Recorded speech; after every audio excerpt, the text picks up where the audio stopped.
So now that you know what you want to write about, you have your topic, you have your position on your topic, you have to figure out how you are going to support it, how are you going to develop it in your paragraphs, and if it's multi-paragraph, for your entire essay. And your support are the details that you use. Support's purpose in paragraph and in essays is to answer the reader's questions about the thesis statement. So if your thesis statement is a college education should be free, there are those who, what, when, where, why, how questions that then need to be addressed in some capacity throughout the rest of your writing. An easy way to think about it is you have your thesis statement, which is the overarching idea. Underneath, what's holding that overarching idea up are your major supporting details. Okay. So if you were to turn your thesis statement into a question, the sentences that directly answer that question are major supporting details.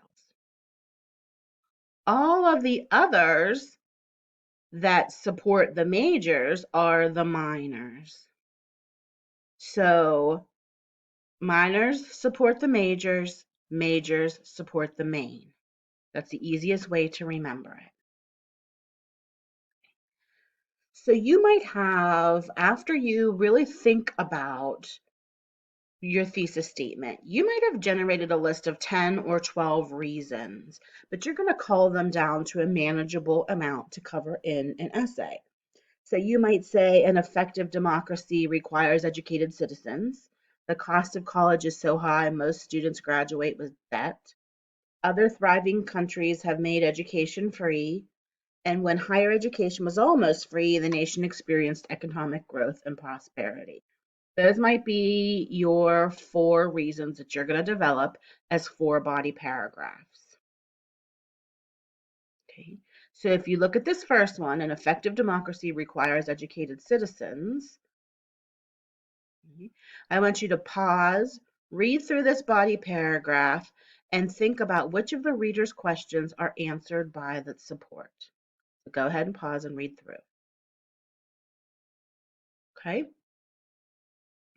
So which sentence are examples? Which ones are explanations? Which sentence provides a comparison? So there's multiple types of support then for the major supporting detail. Okay. How would you support this thesis statement? What would your essay's body paragraphs talk about?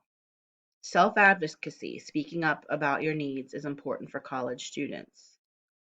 You could brainstorm, give yourself a couple of minutes, and think about all the reasons why that statement is true. And then pick one, and what kind of details would you write about, would you create to help support that major detail? What about this one? Okay. If this is one of your reasons for your self-care or self-advocacy, if this is one of your major supporting details, what would you include in your minor? Maybe examples, right? A testimony, maybe facts.